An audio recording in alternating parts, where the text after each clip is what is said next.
20 years in media and events, and now commercial director of 360 Creative Event Services. Yeah. Passionate about combining different media around the event.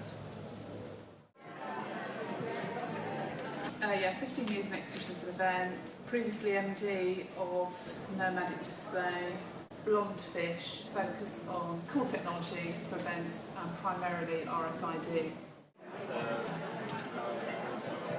We're an award-winning, record-breaking, full-service event management and communication agency.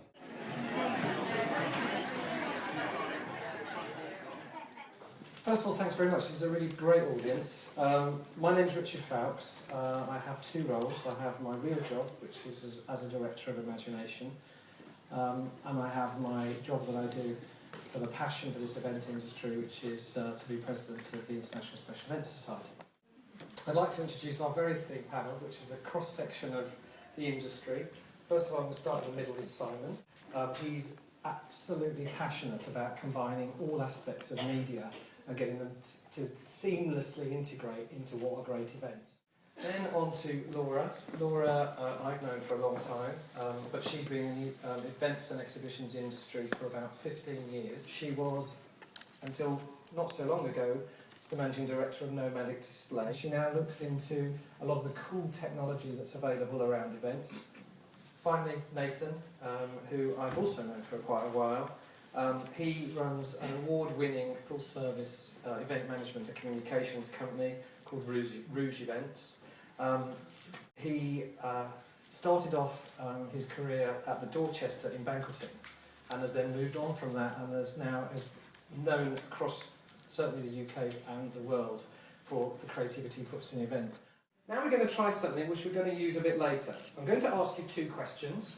Red means yellow means yes. Good, right, okay. We're just trying to do a little spot survey. Who uses social media? And by that I mean Twitter, Facebook, LinkedIn, and who doesn't? Reds, yeah? So yes I do. That's quite amazing. Nearly everyone does. Right, let me put them down. Now I want to ask a slightly more specific question, nearly the same. Who uses that social media for events? Okay, red ones if you don't, please. Now that's quite interesting. There's a real change there.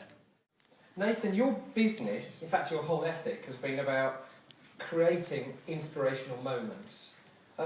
What do you think are the key trends that we're seeing now? It feels to me that in 2011, brands are feeling the need to kind of talk to their people again. As far as I can see, it makes sense to, it's a little bit off screen, but that doesn't matter. It makes sense to integrate all of your different kind of events into one engagement piece. Don't have a separate press event, don't have a separate internal comms event, don't have a separate B2B event, don't have a separate consumer event. Why not create a piece of content which can work across all of those constituencies? But austerity plus a greater return on investment leads to joined up creative engagement. So you've got your kind of engagement at the very heart of what you're trying to say to your people. But don't just use one mechanic, if you will, or one vehicle to do that. Create something that talks on all those different levels, from CSR to sponsorship to consumers. And I definitely think there's a growing trend in putting the live sort of engagement forward as the way to achieve that. Engagement's fundamental because if you want, we're surrounded by adverts all day long on multiple platforms, media, internet, and none of it stands out. It's all quite boring.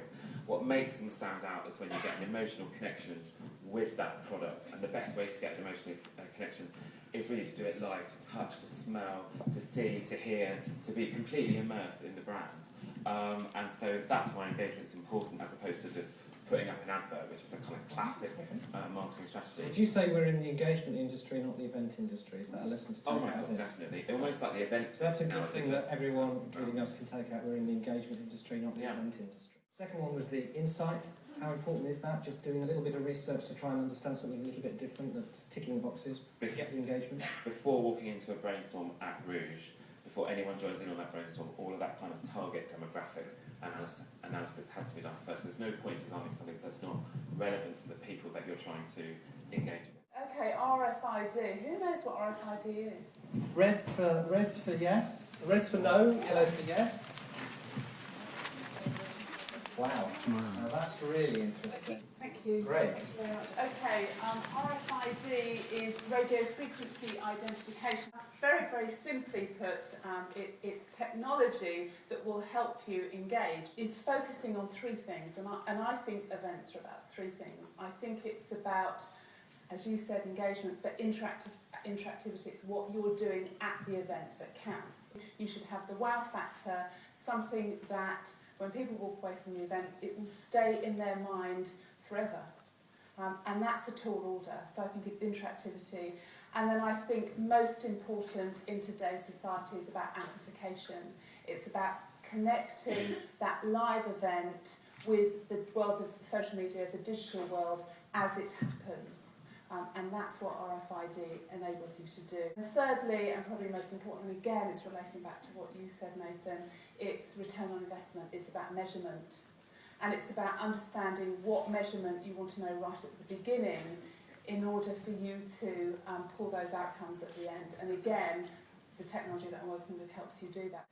Simon, I'm going to come on to you. You've been consistently successful at what you do, which is really annoying.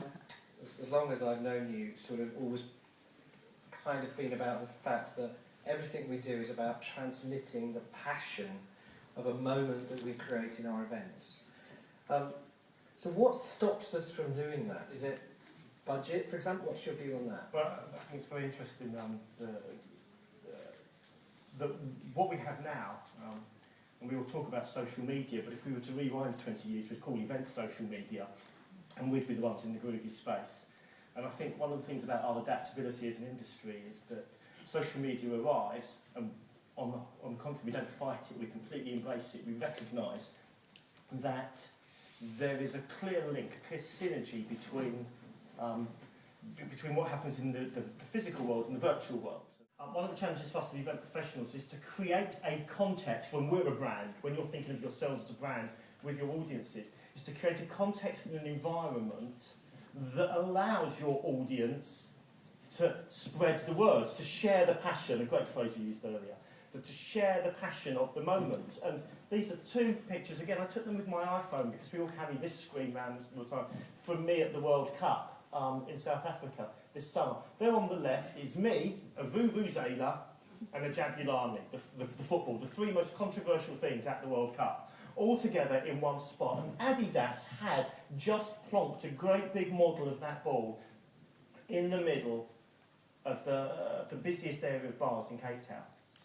It was a constant stream of people interacting with it. And what was interesting about the World Cup for me was not actually the football, was the way in which you saw people interact around an emotionally driven event. So you'd sit in a bar and people wanted to share experience. And this was a moment, as I did that, there were people who, I was on my own, people took the picture for me and then asked me to do the same. And there was a real moment of emotion captured for me around the Adidas icon, which I then broadcast. And frankly, for me, it doesn't matter whether I broadcast that to 2 people or 1,000 people. It was the fact that Adidas had recognised they could create a moment, they could hold on to the emotion. Look at me, I want to cry already because I'm remembering how amazing it was in South Africa. And they captured that, and they've allowed me to preserve that. And I think that's what we as event organisers need to think about. How do we create really simple moments of engagement that people will want to talk about, that people will want to amplify, whether that's automated or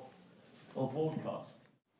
I'd like to just do one more question, which comes back to the question we asked at the beginning. Well, it's 2 actually. The first part is, could everyone put up there yellow for yes, red for no? Those that said yes at the beginning, they have used social media for events, you could put the yellows up anyway. Those that would consider more using it for events than they maybe had, could we have yellows? And those that wouldn't, could we have reds? Now that's fantastic. We can take a photo of that, that's going online. That's brilliant. So my final question is, and to prove that interaction can be very, very cheap, I think everyone should have a pen. Could you paint an emoticon, a smile or a frown, on a yellow or a red for a yes or a no, and whether you thought this was a worthwhile session? Hey, we're getting good smiles. Good smiles. We're getting a few frowns. Smiles. That's fantastic. Thank you. And as Simon said, what we're going to do is take all of these and make a big wall, which is going to go on the show floor. So thanks very much. I'd like to thank our panel. Hope you've learned something. If you want to learn more, come and talk to the panel. Thank you very much. And thank you, our technicians, for working over. Thank you.